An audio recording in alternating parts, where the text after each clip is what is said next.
New York Times. New York Times, for goodness sakes. New York Times here, ladies and gentlemen, saying that Trump and Harris are neck and neck. Well, technically he's ahead, but they're going to characterize it to help her however they can. Neck and neck after summer upheaval. This is the new New York Times Siena poll. Ahead of the debate, they write, the survey found that Donald Trump is retaining his support and voters are unsure they know enough about where Kamala Harris stands in order to vote for her. So when they asked the question, if you were going to vote today, if you were going to the voting booth today, who would you vote for? And in this national poll, Kamala Harris is coming in at 47% and Donald Trump is coming in at 48%. Incredible. Okay, so this is playing out then if you look at the Electoral College win probability showing in this prediction model that the New York Times Siena College has of a 99.7% Electoral College win. I mean, that is incredible. Again, this is neck and neck. I mean, if you have 48% versus her 47, in theory, then you should win the Electoral College. But it's still, sort of hit or miss. And I say that only because there's a lot between now and then. And I sort of wonder, this is a live show, so curious to get your thoughts on it. Remember to subscribe, share, like, all that good stuff. But I wonder if he kills it tomorrow night, like if he's restrained and he's exactly, a lot of people don't like to see him restrained, but I think in this environment, less is more because the policy, frankly, and the history of his policy is on his side. So if he's able to really pull off what the mainstream media would characterize as a win, what happens then? Because when you look at these prediction models, guys, this is insane. I want to show you right now what Nate Silver just updated his prediction model to show. Well, first of all, he's like, oh my gosh, on the New York Times Siena poll. Like that actually changed a lot of his calculations, so much so that this morning he was out with, take a look there, this morning he was out with 63.8% chance of Donald Trump winning the Electoral College versus 36% Harris. And then this afternoon, the poll prediction model changed again, actually bumping Trump up even higher, 64.4% to 35.3%. I mean, this is kind of amazing. I can't underscore this enough. Now, you didn't see a ton of coverage about this New York Times Siena poll over the weekend, right? Did you? On the weekend shows? So this is not really fitting with the narrative, and they want to give her one last chance, right? So unfortunately for her, and I'm just being practical, right? I'm just being absolutely forthcoming here. Unfortunately for her, because she hasn't had enough experience on the campaign trail, she hasn't had enough adversaries in the media shooting questions at her, she runs the risk of there being just too much pressure on this event. Don't forget, she's been holed up in that hotel in Pennsylvania trying to work on her script, so to speak. And the script is the script, right? How many times do we have to hear, well, I'm turning a new page. Okay, Kamala, the problem is, for 3.5 years, you've been on that page, right? So people don't really buy it when you say, I'm going to turn a new page. Unfortunately, again, for her, she's tethered to the wrong guy with the wrong policies. Of course, his policies look kind of quaint compared to some of the things she said, mind you. Anyway, take a look here at what the Daily Mail is now predicting. They are saying that he's got a 55% chance of becoming president. This is a 4.5% point boost since last week. And their model basically works where they're crunching all the national and state data, and they're feeding this into this model. These are like, how do I say this? The reason these algorithms are interesting, certainly to me, but they should be to you as well, is it's really kind of looking at it almost like a trader would, right, on Wall Street, where you have algorithms that are trying to mirror out all these different scenarios, 8,000 different ways that this could go, and what do we think the probability is of him winning the Electoral College versus Harris winning the Electoral College. So that's what they're crunching here. And again, anything can shift on a dime. And depending on what happens tomorrow night, we may see those kinds of shifts start to take place. But what Nate would point out in his model, let me see if I have the latest. This is actually fantastic. If you look at the graphic of this, I'm going to try and put this up for you guys because it's actually wild. I mean, again, 64.4% chance that he's going to win it. And this is it's like the momentum keeps coming and coming and coming. And I don't believe in sort of counting your chickens before they hatch. And just to be totally forthcoming, I mean, I'm a big fan of the policies, especially vis-a-vis the alternative. But here's this poll I want to show you. So look at this.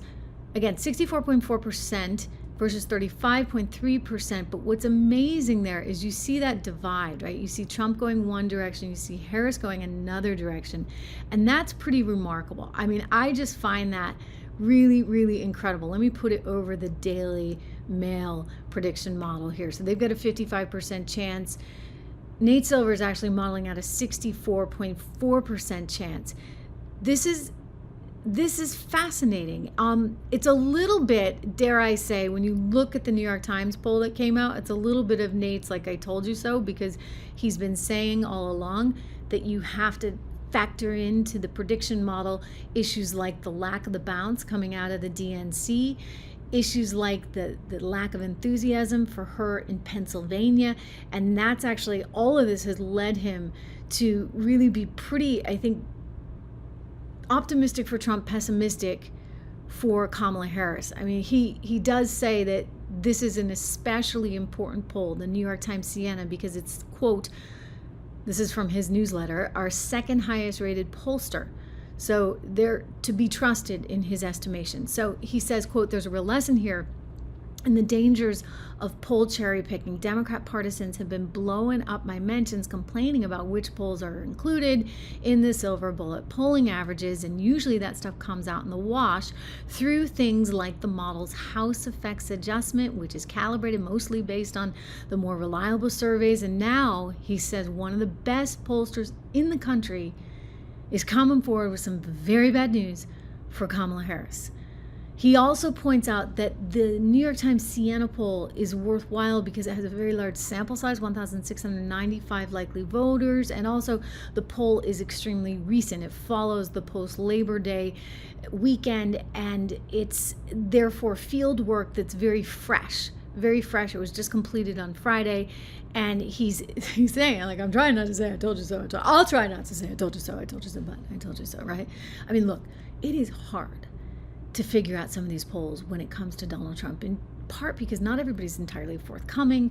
And so I think the prediction models are actually very effective in trying to measure some of these other less tangible things that might affect where people are actually going to vote. He writes also that the poll provides trend lines for comparison, that the numbers are just a bit worse for Harris than the previous New York Times Siena National Survey in July, and considerably worse for her, quote, than in a series of battleground state polls the Times conducted in early August. And last, he says, this New York Times Siena poll tends to drive the media conversation about the race, given the poll's well-deserved reputation for accuracy. Now, the only problem with that is no one in the mainstream media is actually covering the New York Times Siena. But interesting how that works, don't you think? I mean, fascinating how, the bad news just for them gets it totally ignored. They'd be wise to pay attention to this, though. Nate goes on to say the problem for Harris is that Donald Trump has been gaining on her in our polling averages, he writes, at least in the most important electoral college states. If, say, Harris had gained 1 point when the conventional bounce adjustment was expecting her to gain 2 points, then it would look more like a rounding error in the model. Instead, though, she's actually losing ground since the start of the convention in swing polls, which is why this debate has so much riding on it. This debate is so crucial, is so important. Listen, a quick shout out for my financial research newsletter company. Listen, if you are not subscribed to this, I want you to do that. You can do it. Actually, you can do it for free if you just go and sign up for the email. But if you want to get the good stuff, if you want to get the 76 report, use code word dollar, DOLLAR, code word dollar, and it's just $1 a month. Hence the code word dollar to start. $1 a month for the first 2 months, then it goes to $9.95. But look, you need to invest. Like, if there's one thing you need to do, what happened with the market today? How do you like that? What did I say on Friday? It was a good time to get in with everything going lower. I do believe that ultimately the Federal Reserve is going to be there. I'm not your investment advisor, but I tend to have a pretty good sixth sense on these things. And yes, of course, the Dow is up back over 40,000, 1.2%. S&P 500 trading up 1.1 on the day, and the NASDAQ also higher. Listen, you need to be invested for the long term. It's part of doing business, shall I say. You want to be in the game, and there's a certain risk, I think, if you're not. And again, everybody has their own risk tolerance, but for those of you that are looking for names that you can invest in and hope to see some return over the long term, we have 3 model portfolios. There's the American Resilience portfolio that's kind of growth oriented. There is, Apple came out, by the way, new Apple 16, lots of colors. So that's one of the portfolios. We also have the inflation protection portfolio because inflation's coming. And then we also have the income builder portfolio. I've shown you some of the graphics on the income builder portfolio because that's been up considerably vis-a-vis in the last 3 months, ending at the end of August, vis-a-vis what the S&P has done. So there's a lot of opportunity here for those of you that are interested. Again, go to 76research.com.